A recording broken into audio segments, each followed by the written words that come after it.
Welcome to Arm in the Sheets. Wild in the Sheets.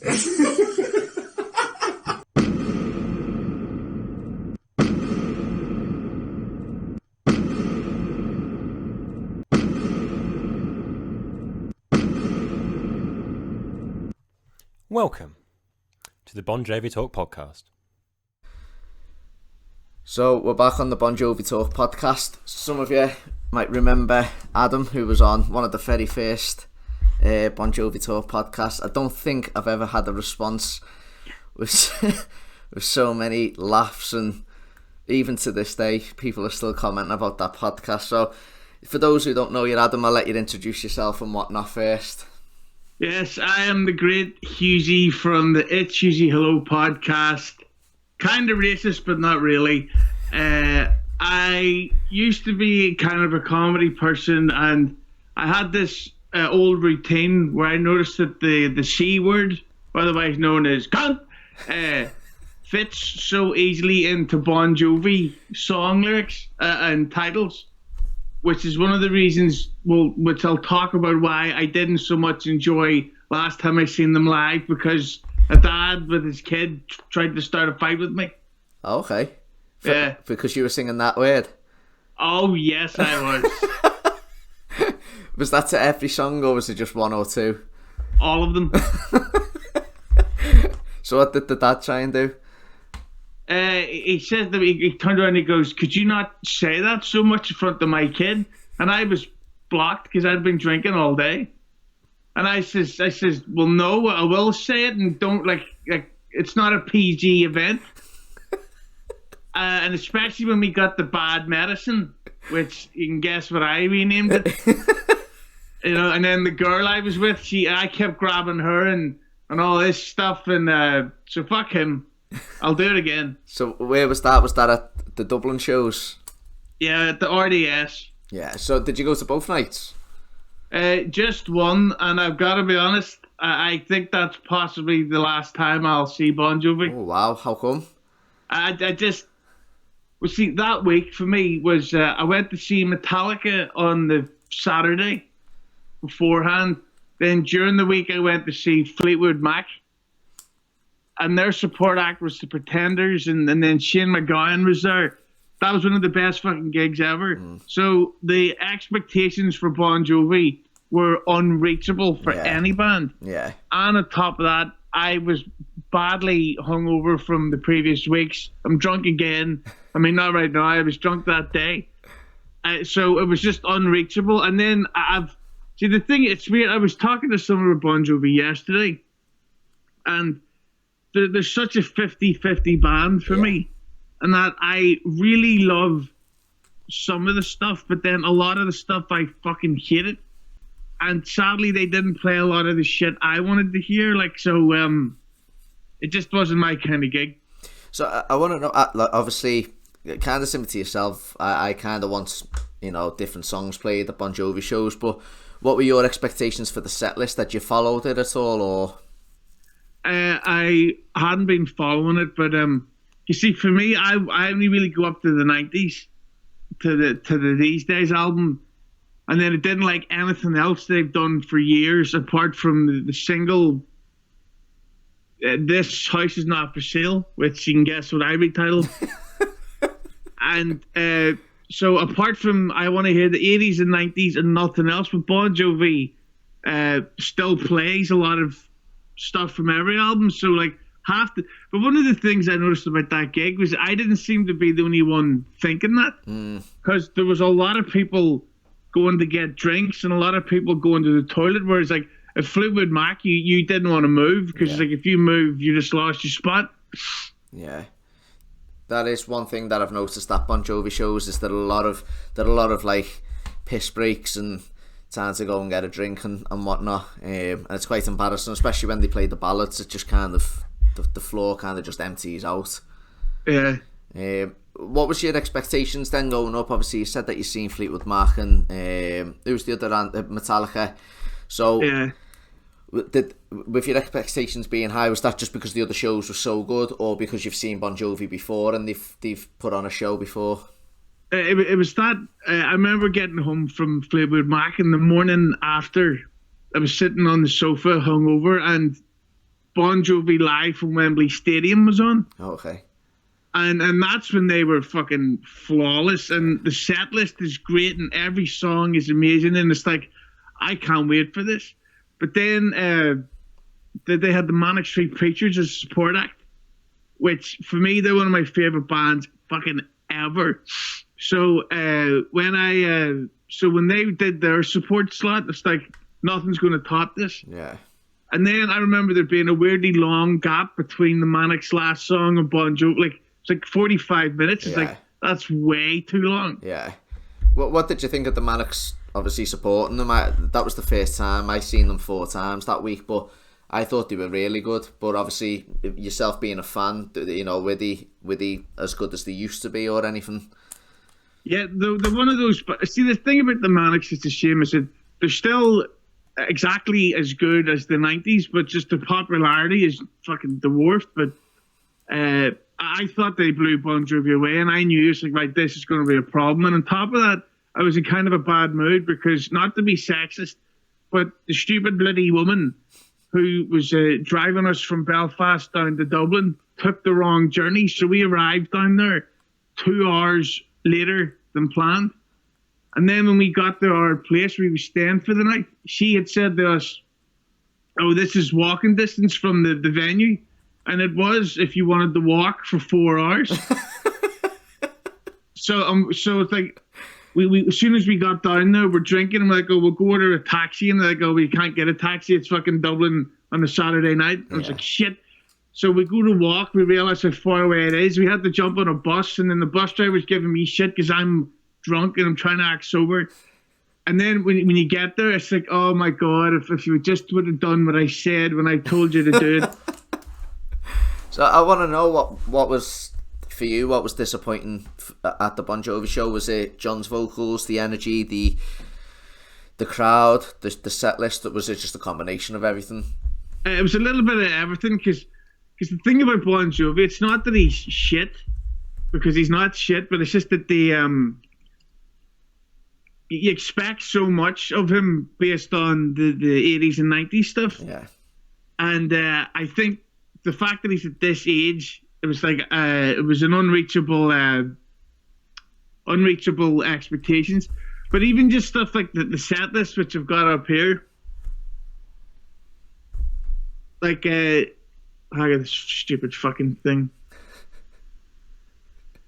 Right, so you've got This House Is Not For Sale, which I love. Raise Your Hands, which I love.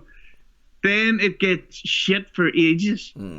It goes, You Give Love a Bad Name, which I call You Give Cunt a Bad Name. Born to Be My Baby, I hate that song. Roller Coaster, never heard it. Lost Highway, shit. Runaway, I don't like. We Weren't Born to Follow, don't like it. Have a Nice Day, and I don't like that. Then you get Keep the Faith. So that's 9 songs. Yeah. Where I'm like, this is not working out the way I hoped. And there was a lot of this, and then like Bed of Roses then they went into Bed of Roses, In These Arms, which is 2 of my favorites ever. Then It's My Life, shit. We Don't Run, crap. Wanted Dead or Alive, I love it, but it's not. It's a little bit played out. Lay Your Hands on Me, I love. Captain Crash and the Beauty Queen from Mars. Like, see, how did that song title even get away? It's like, let's call the song Pedophilia Is Great. And I go, no, something even worse. So I've got an idea. We Got It Going On is shite. And then Asleep When I'm Dead, Cunt Medicine, Someday I'll Be Saturday Night, I'll Be There If You Living on a Prayer. And then it ended with These Days. And I just thought it was good, but it wasn't mind-blowing. So what would you have changed in the set list? Like, what songs would you have put in and taken out? Because to be fair, as like a diehard fan, I kind of thought that the set list was kind of filled with hits rather than like kind of songs that catered everyone. For me, I mean, the second night, which I think is the one you're talking about there, where we got like Roller Coaster and that, there was like 6 changes from the night before, which for Bon Jovi standards, certainly today, isn't too bad. But if you're going to one show, I can kind of see why, you know, maybe it's not the type of set list for you. Yeah. What type of songs would you have wanted in there? I'd have liked a lot more of These Days. To be fair, I don't think they've played much These Days, though, since 2011, maybe. Yeah, because this Ain't a Love Song, I think's great. I would have loved. It's weird because as much as their greatest hits band, there's a lot of the greatest hits they didn't play. Like, what's the song? Oh, I'm going blank. Oh, Blaze of Glory. Yeah. Which I was shocked at not getting. Again, but, you know, it's mad because I don't know whether they just. I'm so used to it. I say the hits, but you kind of hit the nail on the head with the likes of Captain Crash and We Got It Going On and Lost Highway. They're not hits, but they get played every single show. And if they're the songs that just need to be taken out, because half the audience don't even know them, and half the audience have already seen them, and it's just kind of like just change it up a little bit on them type of songs. Yeah, it's like I went to see U2 twice over the past 2 years, and on both the nights the set list, it's like you do understand you're a big band. Like, you don't need to play the same. Like, Bon Jovi don't need to play Living on a Prayer. Yeah. It's like, well, you don't think you're already established? You're playing the stadium. Yeah. And with U2, it's that case. It's like, with U2, it's like, you know, we've heard this song before. We've heard With or Without You. You could play something a little bit fresher. But at the same time, I'm still glad that I can say that I got to see them. Is that how many times have you seen them live? Once. Oh wow, really? So that was your first one? First and possibly last, because like they're not cheap tickets. But that's something else I was going to mention is that Bon Jovi did a thing fairly recently that was pretty great, in that they announced they've cancelled their 2020 tour. Yeah. Which I thought was amazing, and the fact that he was honest and said we're doing it so that people can get the money back, and he's personally losing a lot of money from this himself. I thought that was pretty great. Not to kind of discredit him, but I was quite shocked that he'd done that, because we kind of know by now, and this isn't bad mouthing him as such. You know, it's a business really at the end of the day, but we know how much he loves money. And I thought Bon Jovi were going to be one of them acts that postpone the shows, and if you want a refund, it's there. But if not, you know, you'll have to wait till 2022 when they tour again, or whenever it could be. Yeah. I honestly thought they were just going to postpone it and not give anyone money back, or give them as an option type thing. Yeah, because I've family promoters, and apparently Bon Jovi and the Foo Fighters separately were about to announce huge UK and Ireland tours for the winter. For the winter? Yeah, so there's a lot of cash they've missed out on. Wow. That's a surprise that they're going to do it in the winter. I can't remember the last time Bon Jovi came to the UK in the winter, to be honest. Yeah. It should be a surprise. So, have you heard any of the new songs from the new album? I heard part of Unbroken, and it just wasn't for me. Yeah, to be honest, you're not the only one there. I think it's probably in my top 5 worst Bon Jovi songs, I think. It's just that lyrically, it's not. It's like so generic, and all the songs are like it's might as well call it "You Can Do It." Yeah. And like to all this motivational stuff, and it's like we just want to hear big guitar solos and songs about women or partying or whatever. But at least he's acting his age. I know. It's mad because even though I don't know if you've heard "Limitless," which is like the classed as the first single. Have you heard that one yet? No. I mean, you don't really want to, but that's kind of like a typical like Bon Jovi post 2000. You know, like live your life and get up and go type of song. And I'm with you. I'm kind of like, you know, just release something that doesn't have to be so poppy and for the charts. Like, it's yeah, because like, I'm not saying like they need to go like heavy metal or anything like that, but Bon Jovi could do like a sort of Keep the Faith New Jersey type album, and they don't need to worry about the radio or any of that shit. Like, they could rock, and people would buy it, and it might.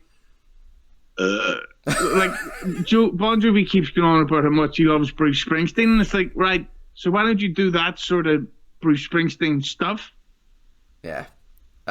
Like, for me, I was thinking the other day, I was doing a podcast with someone on here, and I was saying, he's trying to chase these hits and whatever else, but This House Is Not For Sale flopped in the UK. It was the lowest ever entry since Slippery When Wet, you know, for an album.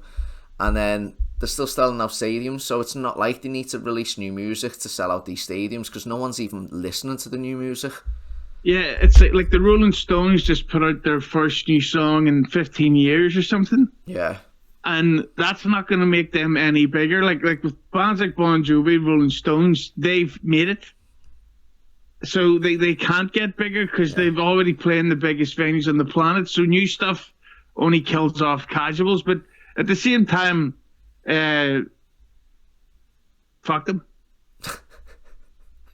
So, have you heard any of that song that John wrote for like the coronavirus or whatever it's called? Do what you can. No, see, the problem I have with this coronavirus shit is it's really made me come to terms with how much I dislike so many people, and it's exposed a lot of celebrities as complete scumbags. Like, I take it you've seen that Imagine thing? Yeah. Like, what was that all about? Yeah. Like, these celebrities are so demented that they're like, tell you what, give me that there phone. I'll sing 4 words from the John Lennon song, and the virus will be cured after I come away from my piss. And it's like a song isn't going to do it. It's just a matter of scientists having the money to fucking what do you call it? Research and come up with a vaccine. So all these songs about it, and that song that Bono did was fucking terrible, and he seemed drunk. And so to answer your question, no, I haven't heard it. It's it's probably the best song that he's done since This House Is Not For Sale, to be fair, but it's now being added onto the new album. This song for Corona, and like as I said, as good as it is compared to the other two, certainly, you know, the sentiments and whatever else behind it, you know, that you can tell he's put a bit of thought into it, but it's just kind of, you know, yeah, it was a nice sentiment, but why you're adding it to the new album kind of thing with Bon Jovi. And the other thing I find very strange about the new album 2020 is the cover. Yeah. Is this the first time that it's ever been just John Bon Jovi on the cover? Apart from the second album where he's like got the flames or whatever. Up Fahrenheit something? Yeah. Apart from that, but even that, you know, you'd have to really look at it to know what's in, but now, yeah, I think it's certainly the first one, I think, since then that it's just him on the album cover. You know, looking at the track listing, I might have to do a little renaming here. Okay. So at number 1, there would be a Beautiful Cunt or Cunt Drug. Number 4, there's Love Can, Love Cunt or Cunt Can. See, they're setting me up for more. Number 5, Brother in Arms. Well, that could be Brother in Cunts. Story of Love could be Cunt of Love or Story of Cunt. Lower the Cunt at number 7. Let It Cunt. And have you seen what number 10 is called on the album? Not off the top of my head. Called Blood in the Water. You can fill the blanks in there because I'm going to have my dinner.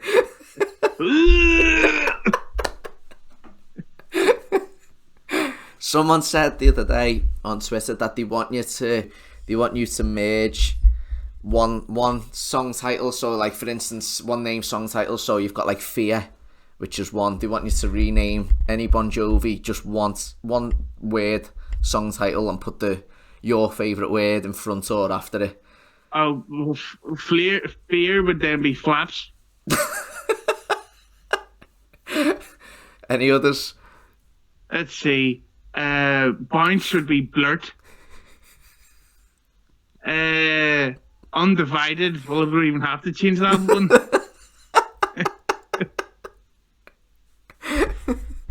Let's see. Well, we'll go with the 2020. Some of the new stuff. Shine would be called slime. That's disgusting. Ah. What about Unbroken?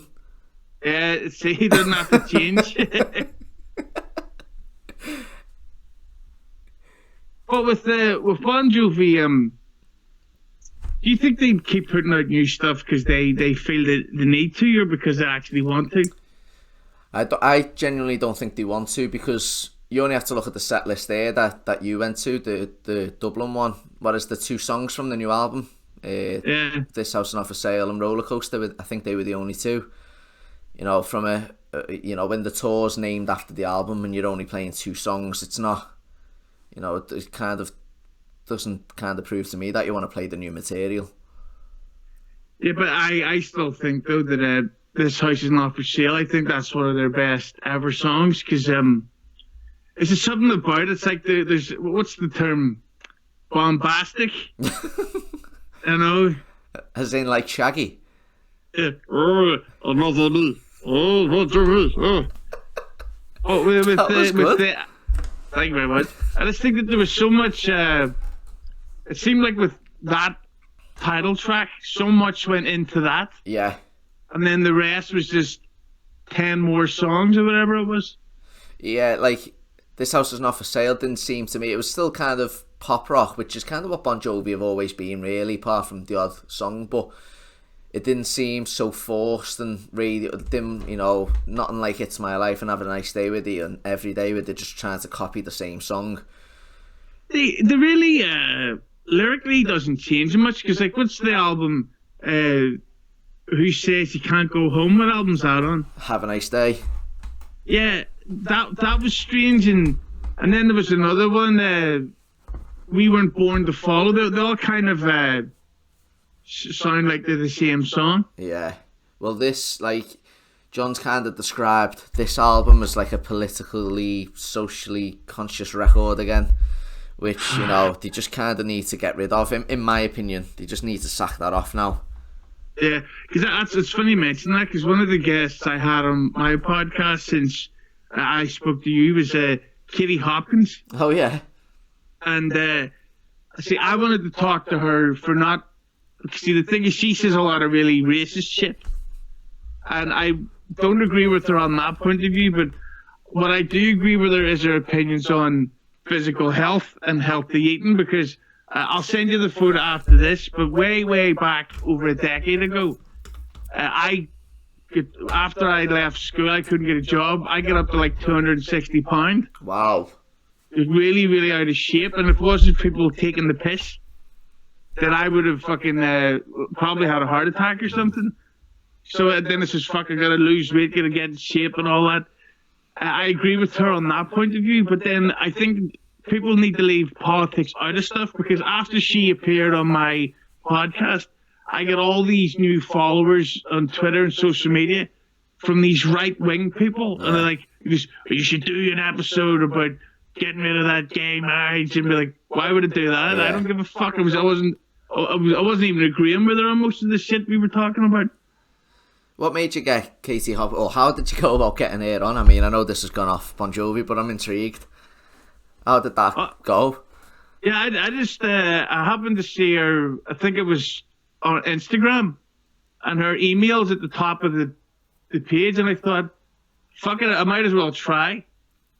Because if you don't ask, you never know. Like you can either ask the Anthony Joshua or to do your podcast, and he's either going to say yes, or he's going to say no. Yeah. And if he says yes, that's fucking amazing. And if he says no, then you got to talk to people like me. I don't know which one I prefer, to be honest. I think you provide more entertainment. I actually had a fucking shit one today. For about nearly a year, I've been trying to get Alan McGee for an interview for an Oasis special.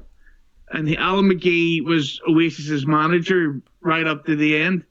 And he'd been saying yes for ages. So and I'm coming up to a bit of a break soon. And I thought, hey, Alan, if you happen to be available over the next week or whatever, I'd love to interview you. And he goes, not interested, pass. Wow. It's like, you ginger fucker, you told me for months, yes, I hope you fucking die of coronavirus. Fucking hell. Wow. Unless he changes his mind, that is. Jeez. Wow.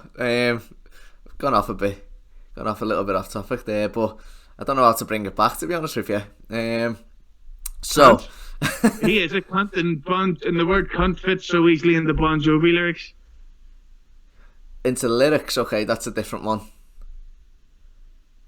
How would you go about that one? Oh, just your cunt is like cunt medicine. Cunt medicine is what I need. Living on a prayer. I want to go back to my theory of Christmas songs, because I think that the fact that they have so many Christmas songs with no Christmas tours, winter tour, I think that that's the next thing that they should really do, and that's sort of like, we bring it back to the fun Bon Jovi. Would you like a Christmas Bon Jovi song? I have this weird thing where I love Christmas music so much that I think it's my actual favourite genre of music. But you can only listen to it from November 1st to like December 25th. So it's like, I actually look forward to hearing the songs. Whereas all other kind of music. But yeah, I think that a Christmas album, or at least an EP of Christmas songs, would be a really great move for Bon Jovi. Like, do you like Robbie Williams? Yeah, I love Robbie Williams. Big fan. See, Yeah, here's something for you. You'll like this. I think this. That's he signed that. A signed version, yeah. Well, that's what I was going to bring up, because I fucking hate Robbie Williams, but I heard one of those Christmas songs called Rudolph. Oh yeah. And it's 5-star brilliant. So yeah. I got that album, and it's like, right, that is fucking amazing. Robbie Williams is back in my good books for a while. And I'd love to hear Bon Jovi do exactly what Williams did. It's a mixture of covers and originals. And, yeah. Well, and plus, his Christmas songs are fucking great.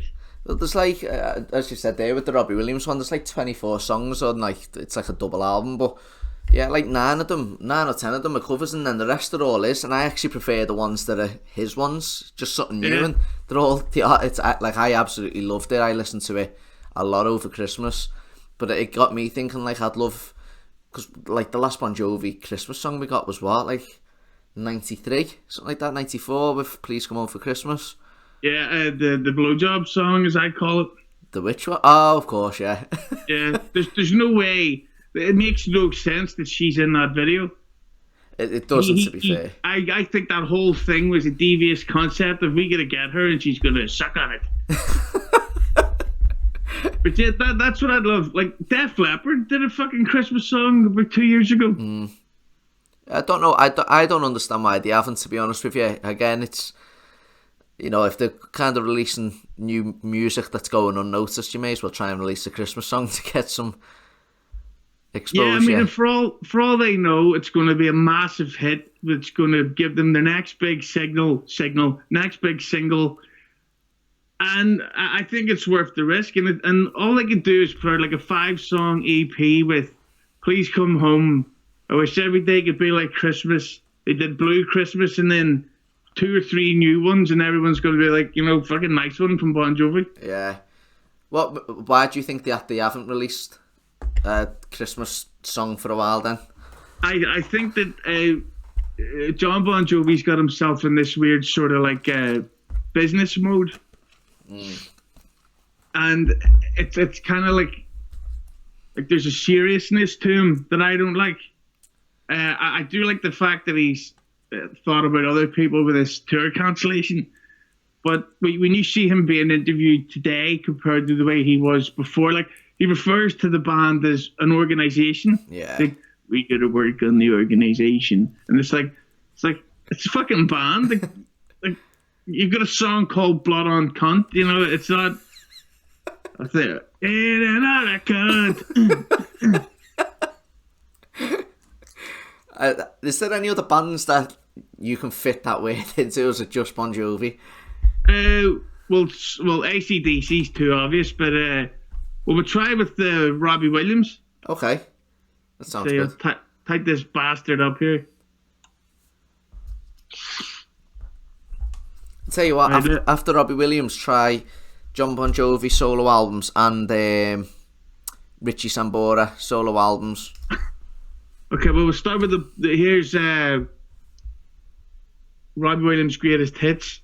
Cunt Before I Die, Lazy Cunts, Let Me Entertain Cunt, Cunt Regrets, She's the Cunt, Cunt DJ, Let Cunt Be Your Energy, The Cunt The Mandalay, there's a song called Sexed Up, you know, Cunt Undone. There you go. Maybe it's not just Bon Jovi then.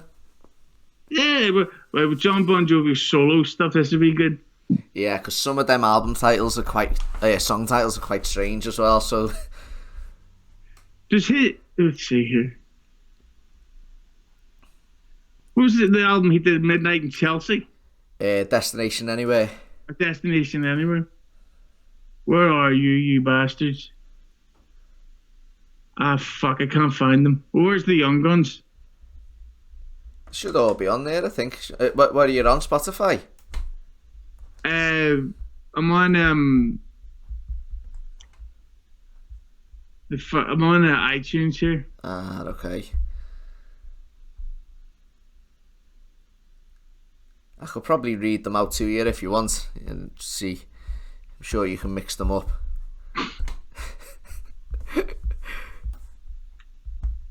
Where is he? I'll have a little look on mine.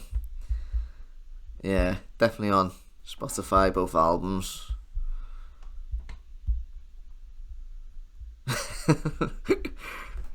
The first one. So is Blaze of Glory now considered to be a Bon Jovi song and not a solo song? I mean, they haven't played it for a while, but it was in the set list a fair bit around like 2011 and before. Oh wait, I find them. So we've got the Destination Anywhere album. Okay. Oh God. Cunt of New Orleans. Jeannie, Don't Take Your Cunt to Town. Cunt in Chelsea. Staring at Your Cunt with a Suitcase in My Hand. You've missed the track between Midnight and Chelsea and Staring at Your Window. You could add a word. You could add the word onto that one. Kisses. Let's see. Every word was a piece of my cunt. It's just cunt anywhere. Learning cunt to fall. Little cunt. Cold hard cunt. And we'll try the Young Guns album. Billy, Get Your Cunts. Cunt of Glory. Cunt Money or Blood Cunt. Santa Cunt, that's a Christmas one. Yeah. There's the EP. Cunt in the Barrel. Never Say Cunt. You really got cunt now. Buying a cunt. Dying a cunt ain't much of a living. And of course, Cunt City. Oh my word. It is literally in every single song. Solo or band. It's unbelievable that it works for him so much. But we'll try Richie Sambora here. Okay. What's going on with him then? Does he? So he's officially like. Are they on good terms, Sambora? And, No. Bon So Jovi? about 3 weeks ago, Richie Sambora sold all of his rights to the songs that he's credited on. To Bon Jovi? No, to some fella, literally some company. Whoa. So he's now got a big fee, and then all the credits go to this company or this fella now. That is a shocking one. Yeah. Well, by the way, we'll start with a Stranger in This Town. Okay. Cunt in Peace. We'll go with Rest and Cunt. Cunt of Desire. Stranger in This Cunt. Here's one for R. Kelly. Cunt of Youth. One Cunt Burning, Mr. Punchman, River of Cunt, Father Cunt, and yeah. You could change Father Time to Cunt Time. Cunt, see, teamwork. Here's one from Undiscovered Soul. There's Cunt in America. Hard cunts come easy. Cunt from Graceland. That's about Elvis Presley's daughter. Cunt Not Alone. Undiscovered Cunt. I don't think that Bon Jovi's experienced that much. In It for Cunt. If God was a cunt. Cunt That Really Matters. Downside of Cunt. Harlem Cunt. Hey baby. And Cunt I Am. Which I think is the name of the guy from the Black Eyed Peas. So, are you a fan of Richie's solo work? No, I can't stand him. If you go back and watch pretty much any interview he did throughout the 90s, he tries so hard to be funny and make these big fucking hilarious jokes, and nobody reacts. And then he just awkwardly sort of looks at his hands and he's like, fuck it, I'm rich. He's even richer now, selling the rights. Or you think. Because Bon Jovi can't be streaming many songs anymore, or certainly not the demand that there used to be. So you'd imagine that Richie Sambora must have made a fair little bit over the past few weeks with that. That is weird though, because he's officially, that's him like done with Bon Jovi That's now. it, yeah. I mean, whether he thought, they'll do one album without him and that'll be it, and after the Hall of Fame they get together again, and then he's seen that they're doing a second album without him, who knows. There's a third solo album called Aftermath of the Lowdown. Yeah. Burn that cunt down. Every cunt leads home to you. Taking a chance on the cunt. Weathering the cunt. Sugar cunt. I'll always walk beside cunt. 7 cunts gone. Learning how to fly the broken cunt. And cunt can only get so high. And of course, backseat cunt. Oh yeah! So yeah, it is very weird when you hear stuff like him selling off the Bon Jovi rights, because I'm pretty sure that John Bon Jovi made an offer to buy it from him. Wouldn't surprise me, to be honest with you. I kind of wonder if John even was aware that he was going to be selling them, or did it just happen? Yeah, that's the thing that's very strange. And have you heard any rumors as to what made him leave? Because what I'd read before was that he was dealing with a bit of a drink problem, and that being on the road wasn't helping much. I don't know. I've heard plenty of rumours. Take a break to kick the drink habit. But eventually that can be dealt with. But to then never come back while then still going on the road playing Bon Jovi stuff, something's up. Yeah, I've heard loads of rumours. I mean, I think the drink one, I do think he had a drink problem, but I think that still carried on until at least about 2016, watching some performances. He was... there was one in Australia he done at a horse racing event, and he looked absolutely off his head. He was just smashed. I just think they just fell out, to be honest with you. I just think he had enough. John, as you said there, John's kind of in business mode rather than fun mode now, and the shows are so static and rehearsed and formulated. I think it's just a bit... I think he just got a little bit bored, to be honest with you. But that's something that even with when I went to that Fleetwood Mac gig, it was the first time I'd ever seen them, so I was like, oh my god, they're opening with The Chain, they're playing Everywhere, they're playing Little Lies, Goldust Woman, all these huge songs back to back. Yeah. But you could tell that this was exactly rehearsed. Yeah. And that's why I'll likely never go see Guns N' Roses again, because when I went to see them at Slane Castle, the night before, we were camping out in the field next door, and we heard the sound check, and it was exactly the show. Really, yeah. That we got the next day, even the stage banter and shit. So we were like, oh, they're not a band anymore. It's a show band. Yeah. I think I think Bon Jovi have always kind of they used to have fun. You look at, I mean, you said before, for instance, the Live in London show. You got John and Richie absolutely bombing it around the stage and like lay your hands on me, and you know, I know they're a lot older, and John with his big grey wig would be a bit daft running around the stage, but the kind of fun elements has just gone. You know exactly what moves John's going to do, his little star jumps here and there, and you know exactly when he's going to walk to Phil X and point at his guitar and everything like that. I mean, you can you only have to look at a tribute band. They've got John nailed on. Yeah. Like, they literally, it's kind of scary how, like, close to John they are. But that's why I love Bruce Springsteen so much, because you never know what he's going to play ever. Even last time I went to see him, he was doing the anniversary tour of his album, The River, and he played fuck all from it. Really? And it's like, well, he played Hungry Heart, and it's like, what the fuck are we...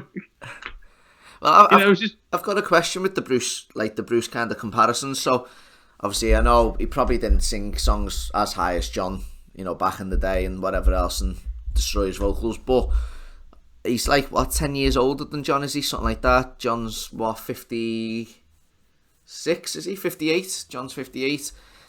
Yeah, I think he's about 12 years older. Is he? So, like, have you noticed the deterioration in, like, his showmanship at all, or his vocals? Bruce Springsteen, this is. Well, his last album came out last year, and it was amazing. Wow. But it was a very laid-back, chilled album. But he hasn't been on tour for about 4 or 5 years. So it all depends. Well, obviously it depends. But it's hard to tell just yet. But, like, Bono's voice is still amazing, even though U2's become this silly dull band. But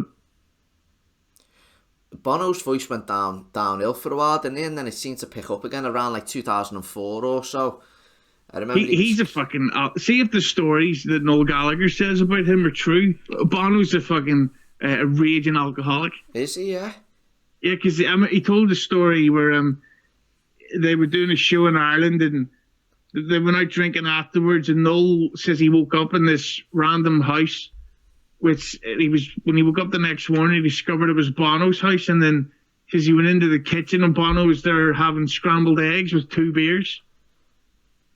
It's like, that's disgusting. Jeez. So yeah, and he always looks drunk on the fucking U2 Instagram. So it's mad that, because a lot of people also say about John Bon Jovi, like he's kind of admitted to having like a bottle of wine after every show or something like that, and now he's got his own bottle of wine as a brand, the Hampton Water, and you know, it just kind of shows how maybe just, as you kind of said there with Bono, you know, maybe behind the scenes he could be on the drink a fair bit. I'm not saying John is, by the way. I'm just saying, like, vocals obviously have declined and whatever else, and people have kind of put it down to drink. You never know. Yeah, but that's the thing though with what's the word? See, when this coronavirus lockdown ends, wait till you see how many people fucking start getting into the drink, like, often. Like, yeah. I've had 2 drinks a month. Well, not a month. 2 drinks a week for this whole time, and it's driving me insane. See, I don't really drink, so I'm alright with me little waters, but I can say I just know as soon as this gets lifted, it is going to be like everyone else, every man for themselves.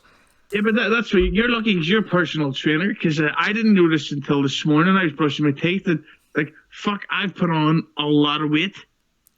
What, during lockdown? Or yeah, because I was brushing my teeth this morning, and I looked in the mirror and I was like, what the fuck is that?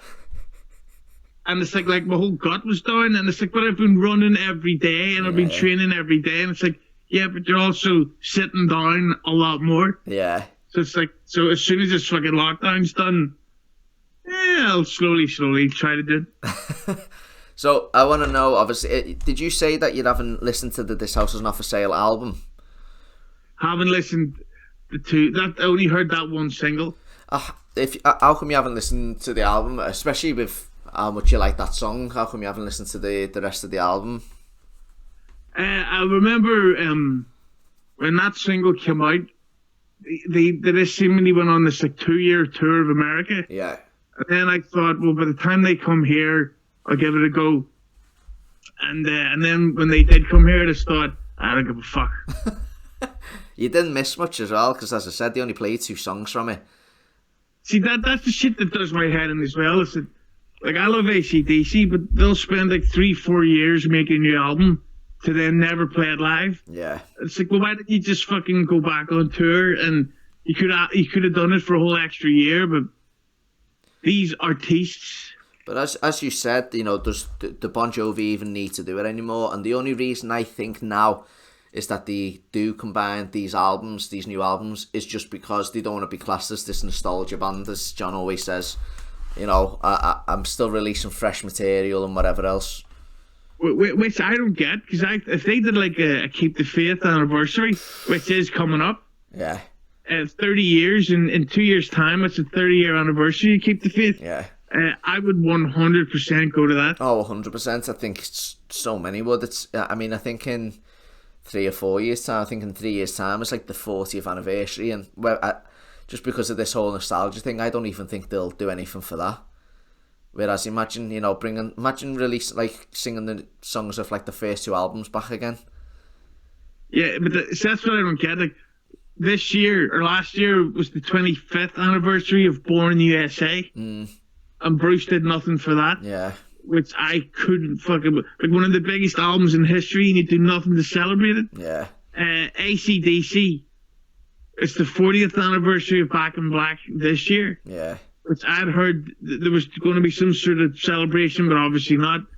U2 have got an Achtung Baby anniversary coming up, so it's like, so I think as long as there's a vaccine, there could be a lot of amazing tours coming up for scumbags like us.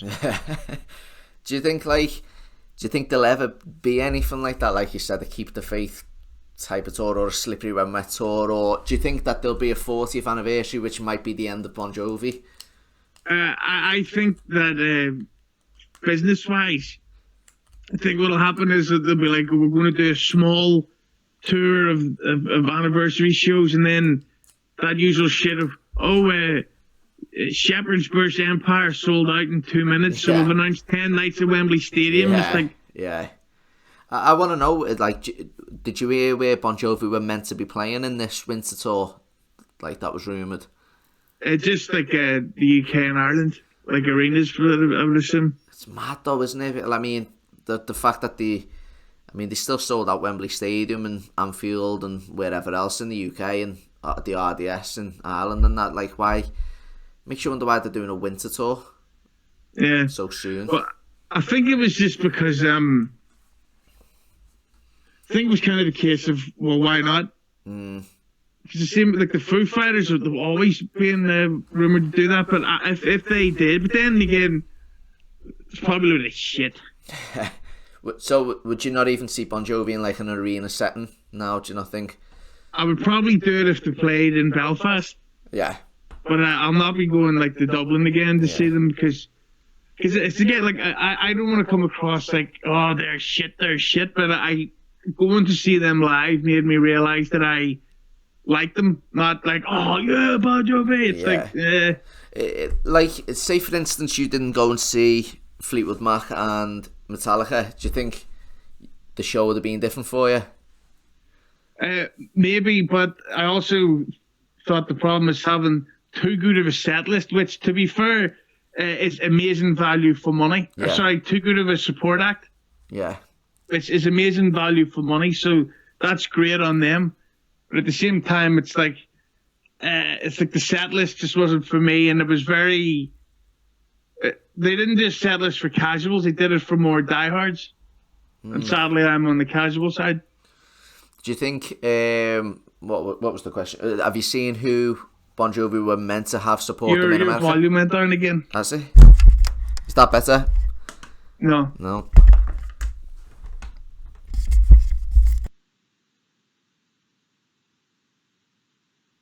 How's that? Still not? That's it there. Okay. What was I going to say to you? Have you seen? Did you see who Bon Jovi were meant to have as their support act in America? Yeah, Bryan Adams. Bryan Adams, yeah. That would have been. That's the kind of thing where I'd heard a rumor earlier this year, a tour I was going to go see or later this year, I was going to see was White Snake Oh yeah. going on tour with Europe. Yeah. Now, separately, I would never go see them. But then when I heard they were touring together, I was like, oh! Yeah. But as you said there, with the Manics being kind of such a good support act, I mean, as I said, I knew songs by them, but I never ever seen them or anything like that, and I was pleasantly surprised. Do you think that's to kind of compensate the actual show? Do you know what I mean? You've come away saying Manics were good. Do you think that's kind of compensated the Bon Jovi event, let's say, rather than Bon Jovi as an act themselves? Well, I think it's kind of to get past the criticism, because concerts cost so much money these days, where it's like to get a decent seat at a gig, it's around 100 quid. Yeah. And especially with the way it's going to be after this lockdown's over, like, people are fucking skint. And if you're really going to expect us to pay 100 quid for like a 2-hour concert, there better be a whole lot of other shit pumped with it. So I think this is kind of Bon Jovi's way, rightfully, of giving the buying public, value for money.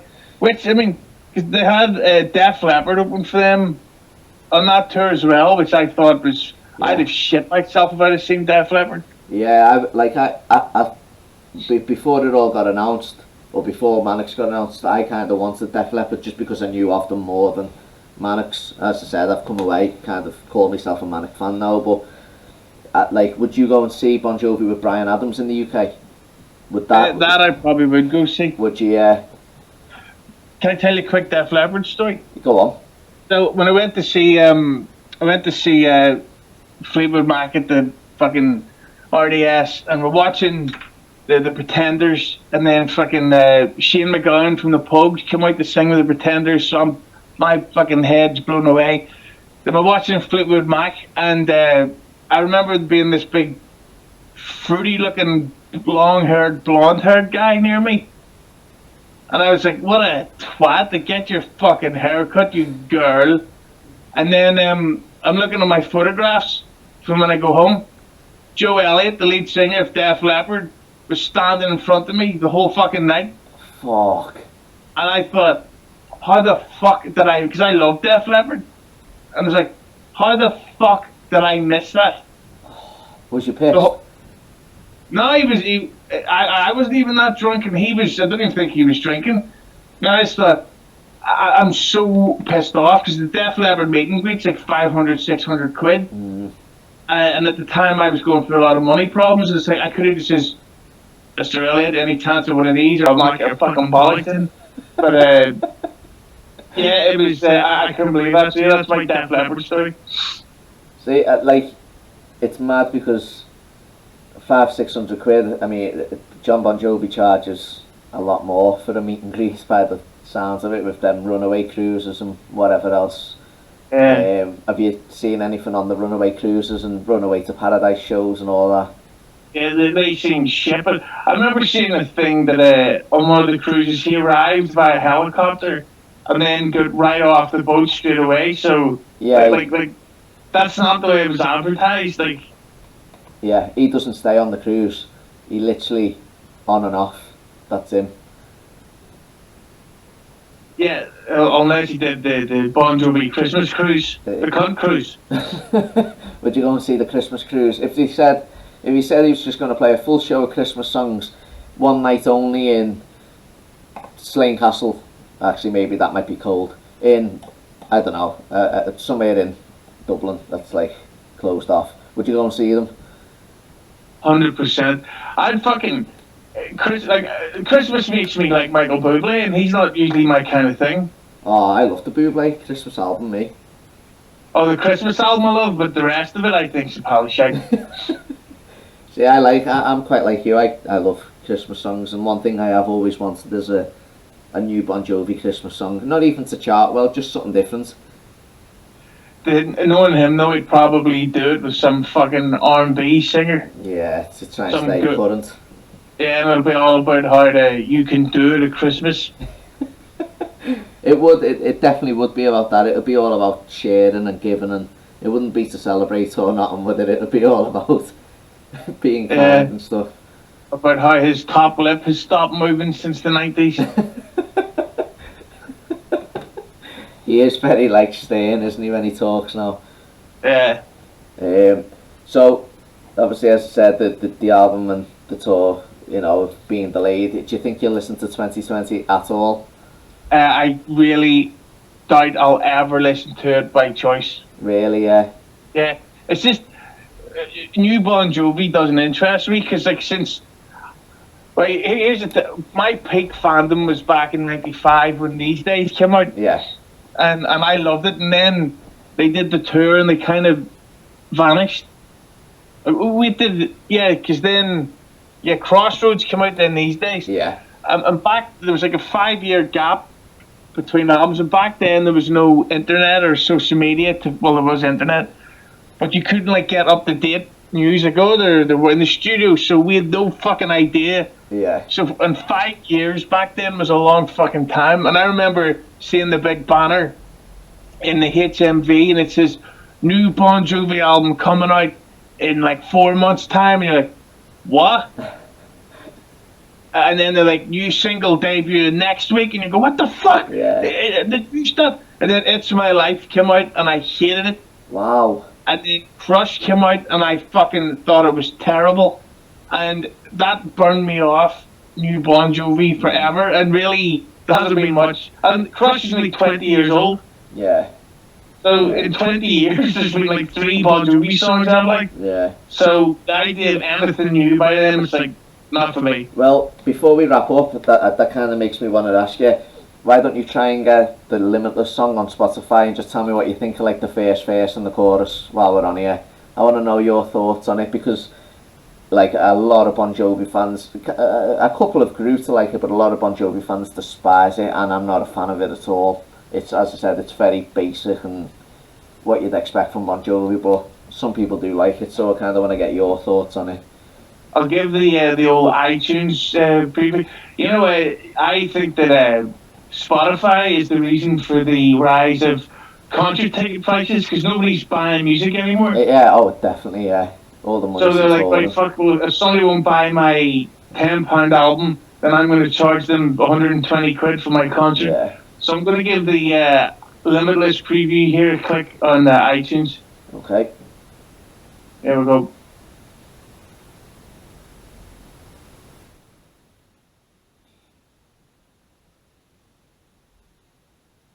Sounds like the Killers. Yeah. Very Bon Jovi, 2000-esque. Yeah, that's kind of lazy. But then, one of the problems with Bon Jovi is the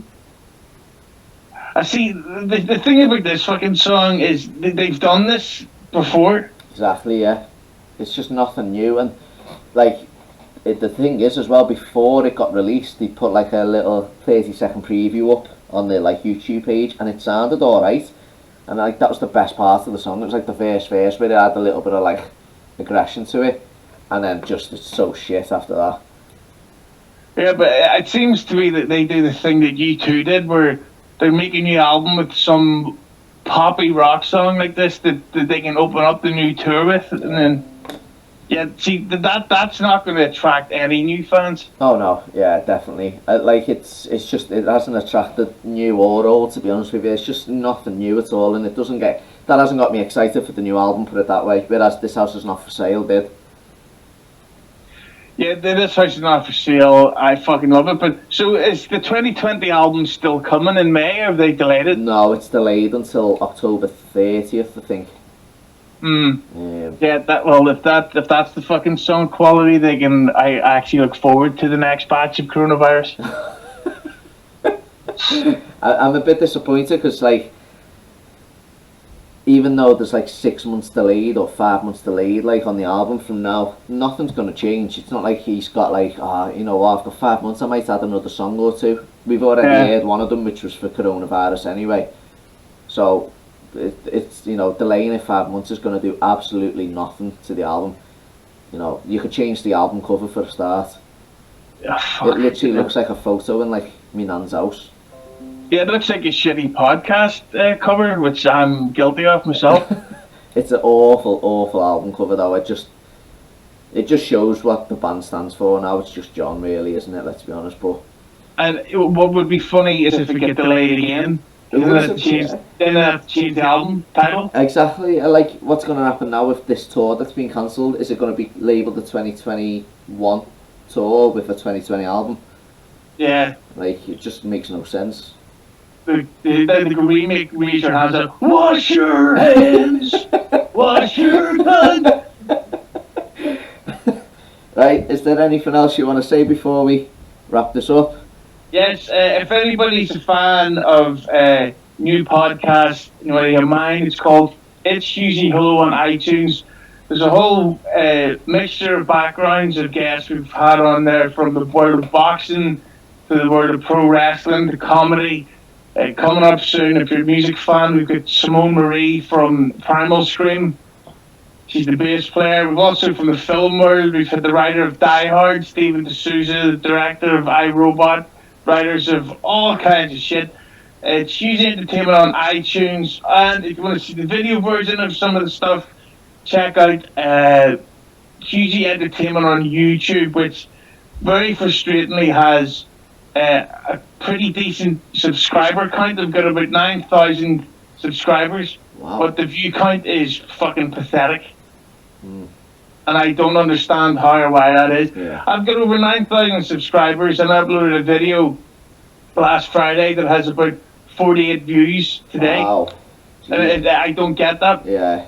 Who was the guest who was in the boxing world? Just before we finish, as you can see, I'm a big boxing fan, so... Well, I've actually had two. I've had Johnny Nelson. Did you? And which I'll send you the link. And I also had Adam Smith, the famous commentator. Yeah, the one who looks a bit like a weasel.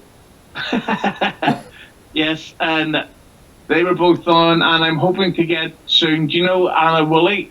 Yeah, the Sky Sports with the glasses. Hoping to get her on very soon, if you know what I mean.